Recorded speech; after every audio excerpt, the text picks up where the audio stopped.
ರಕ್ಷಣೆಗಾಗಿ ತಮ್ಮ ಬದುಕನ್ನೇ ಮುಡಿಪಾಗಿಟ್ಟು ಕಾರ್ಯನಿರ್ವಹಿಸುತ್ತಾರೆ. ರಾಜ್ಯದ ಸೈನಿಕರು ಕರ್ತವ್ಯ ನಿರತರಾಗಿದ್ದಾಗ ಮೃತಪಟ್ಟರೆ ಅವರ ಕುಟುಂಬದ ಜೀವನಕ್ಕೆ ಭದ್ರತೆ ಒದಗಿಸುವ ಉದ್ದೇಶದಿಂದ ಮೃತ ಸೈನಿಕರ ಕುಟುಂಬದ ಒಬ್ಬ ಸದಸ್ಯರಿಗೆ ಅನುಕಂಪದ ಆಧಾರದಲ್ಲಿ ಸರ್ಕಾರಿ ನೌಕರಿ ನೀಡಲಾಗುವುದು ಎಂದು ಮುಖ್ಯಮಂತ್ರಿ ಬಸವರಾಜ ಬೊಮ್ಮಾಯಿ ತಿಳಿಸಿದರು. ಅವರು ಇಂದು ಮಾಣಿಕ್ ಷಾ ಪೆರೇಡ್ ಮೈದಾನದಲ್ಲಿ 76ನೇ ಸ್ವಾತಂತ್ರ್ಯೋತ್ಸವದ ಅಂಗವಾಗಿ ಧ್ವಜಾರೋಹಣ ನೆರವೇರಿಸಿ ಮಾತನಾಡಿದರು. ಲಕ್ಷಾಂತರ ಜನರ ತ್ಯಾಗ ಬಲಿದಾನದ ಫಲವಾಗಿ ದೇಶಕ್ಕೆ ಸ್ವಾತಂತ್ರ್ಯ ದೊರಕಿದೆ ಎಂದು ವಿಪಕ್ಷ ನಾಯಕ ಸಿದ್ದರಾಮಯ್ಯ ಅವರು ಸೋಮವಾರ ಹೇಳಿದ್ದಾರೆ. ಇಂದು 75ನೇ ಸ್ವಾತಂತ್ರ್ಯೋತ್ಸವದ ಅಂಗವಾಗಿ ತಮ್ಮ ನಿವಾಸದಲ್ಲಿ ಧ್ವಜಾರೋಹಣ ನೆರವೇರಿಸಿ ಟ್ವೀಟ್ ಮಾಡಿದ ಅವರು, ಸ್ವಾತಂತ್ರ್ಯ ಲಭಿಸಿ ಇಂದಿಗೆ 75 ವರ್ಷಗಳು ಕಳೆದಿವೆ. ನಮಗೆ ದಕ್ಕಿರುವ ಈ ಸ್ವಾತಂತ್ರ್ಯವನ್ನು ಸದುಪಯೋಗಪಡಿಸಿಕೊಳ್ಳುವತ್ತ ನಮ್ಮೆಲ್ಲರ ಚಿಂತನೆಗಳು ಒಗ್ಗೂಡಲಿ ಎಂದಿದ್ದಾರೆ. ಇನ್ನೊಂದು ತಿಂಗಳೊಳಗೆ ದೇವನಹಳ್ಳಿಯನ್ನು ಜಿಲ್ಲಾ ಕೇಂದ್ರವಾಗಿ ಮಾಡಿ ಆದೇಶ ಹೊರಡಿಸಲಾಗುವುದೆಂದು ಆರೋಗ್ಯ ಮತ್ತು ವೈದ್ಯಕೀಯ ಸಚಿವ ಡಾಕ್ಟರ್ ಕೆ ಸುಧಾಕರ್ ಭರವಸೆ ನೀಡಿದರು.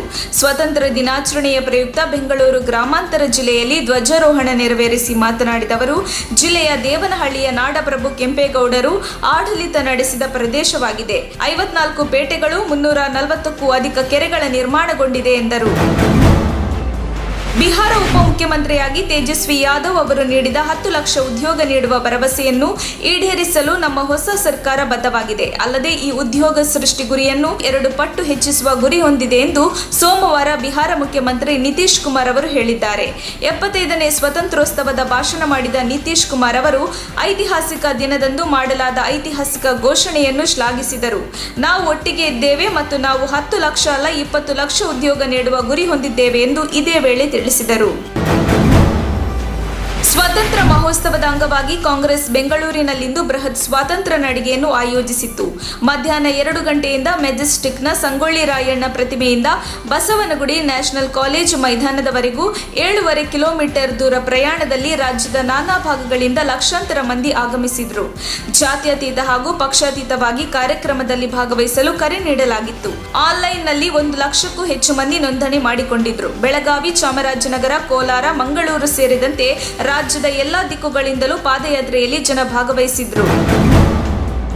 ಇಂದು ದೇಶ ಪ್ರೇಮವನ್ನು ಗುತ್ತಿಗೆ ಪಡೆದವರಂತೆ ವರ್ತಿಸುತ್ತಿರುವ ಶಕ್ತಿಗಳೇ ಸ್ವಾತಂತ್ರ್ಯ ನಂತರ ದೇಶ ವಿಭಜನೆಗೆ ಕಾರಣವಾದವು ಎಂದು ಮಾಜಿ ಮುಖ್ಯಮಂತ್ರಿ ಎಚ್.ಡಿ. ಕುಮಾರಸ್ವಾಮಿ ಅವರು ಬಿಜೆಪಿ ವಿರುದ್ಧ ವಾಗ್ದಾಳಿ ನಡೆಸಿದರು. ಸ್ವಾತಂತ್ರ್ಯದ ಅಮೃತ ಮಹೋತ್ಸವದ ಹಿನ್ನೆಲೆಯಲ್ಲಿ ಜೆಡಿಎಸ್ ರಾಜ್ಯ ಕಚೇರಿ ಜೆಪಿ ಭವನದಲ್ಲಿ ನಡೆದ ಕಾರ್ಯಕ್ರಮದಲ್ಲಿ ಭಾಗವಹಿಸಿ ಮಾತನಾಡಿದ ಅವರು, ಸ್ವಾತಂತ್ರ್ಯಕ್ಕಾಗಿ ಹೋರಾಟ ಮಾಡಿದ ಕಾಂಗ್ರೆಸ್ ಪಕ್ಷವೇ ಬೇರೆ, ಆದರೆ ಈಗಿನ ಕಾಂಗ್ರೆಸ್ ನಕಲಿ ಕಾಂಗ್ರೆಸ್ ಎಂದು ಬಿಜೆಪಿ ಹಾಗೂ ಕಾಂಗ್ರೆಸ್ ವಿರುದ್ಧ ಆಕ್ರೋಶ ವ್ಯಕ್ತಪಡಿಸಿದರು. ಸರ್ಕಾರ ನಡೆಯುತ್ತಿಲ್ಲ, ಮ್ಯಾನೇಜ್ ಮಾಡುತ್ತಿದ್ದೇವೆ ಎನ್ನುವ ಸಚಿವ ಮಾಧುಸ್ವಾಮಿ ಆಡಿಯೋ ಹೇಳಿಕೆಗೆ ತೋಟಗಾರಿಕೆ ಇಲಾಖೆಯ ಸಚಿವ ಮುನಿರತ್ನ ತಿರುಗೇಟು ನೀಡಿದ್ದಾರೆ. ಕೋಲಾರದಲ್ಲಿ ಸುದ್ದಿಗಾರರೊಂದಿಗೆ ಮಾತನಾಡಿದ ಅವರು, ಕೂಡಲೇ ಮಾಧುಸ್ವಾಮಿ ಸಚಿವ ಸ್ಥಾನಕ್ಕೆ ರಾಜೀನಾಮೆ ನೀಡಲಿ. ಅವರ ಹಿರಿತನಕ್ಕೆ ಈ ರೀತಿ ಹೇಳಿಕೆ ಶೋಭೆ ತರುವುದಿಲ್ಲ.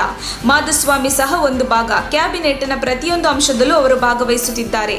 ಅಂತಹ ಹೇಳಿಕೆ ನೀಡಿದರೆ ಅವರು ಸಹ ಪಾಲುದಾರರಾಗುತ್ತಾರೆ ಎಂದು ಅಸಮಾಧಾನ ಹೊರಹಾಕಿದ್ದಾರೆ.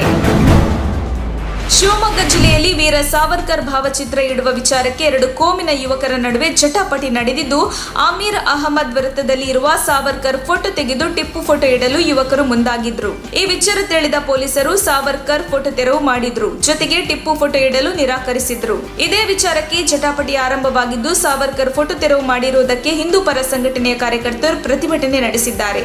ಈ ವೇಳೆ ಮತ್ತೊಂದು ಕೋಮಿನ ಯುವಕರು ಪ್ರತಿಭಟನೆ ನಡೆಯುವ ಸ್ಥಳಕ್ಕೆ ನುಗ್ಗಲು ಯತ್ನಿಸಿದ್ದು, ಪೊಲೀಸರನ್ನು ಲೆಕ್ಕಿಸದೆ ಸಾವರ್ಕರ್ ಫ್ಲೆಕ್ಸ್ ಕಿತ್ತೊಗೆಯಲು ಮುಂದಾಗಿದ್ದಾರೆ. ಪರಿಸ್ಥಿತಿ ಕೈಮೀರುವುದನ್ನು ಗಮನಿಸಿದ ಪೊಲೀಸರು ಲಾಠಿ ಚಾರ್ಜ್ ನಡೆಸಿ ಗುಂಪು ಚದುರಿಸಿದ್ದಾರೆ. ಶಿವಮೊಗ್ಗದಲ್ಲಿ ಮಾಜಿ ಸಚಿವ ಕೆಎಸ್ ಈಶ್ವರಪ್ಪ ಆಟೋದಲ್ಲಿ ಆಗಮಿಸಿ ಧ್ವಜಾರೋಹಣ ನೆರವೇರಿಸಿದ ಘಟನೆ ನಡೆದಿದೆ. ಶಿವಮೊಗ್ಗದ ಹೊಳೆ ಬಸ್ ನಿಲ್ದಾಣ ಆಟೋ ಸಂಘದ ವತಿಯಿಂದ 75ನೇ ಸ್ವಾತಂತ್ರ್ಯದ ಅಮೃತ ಮಹೋತ್ಸವದ ಕಾರ್ಯಕ್ರಮ ಹಮ್ಮಿಕೊಳ್ಳಲಾಗಿತ್ತು.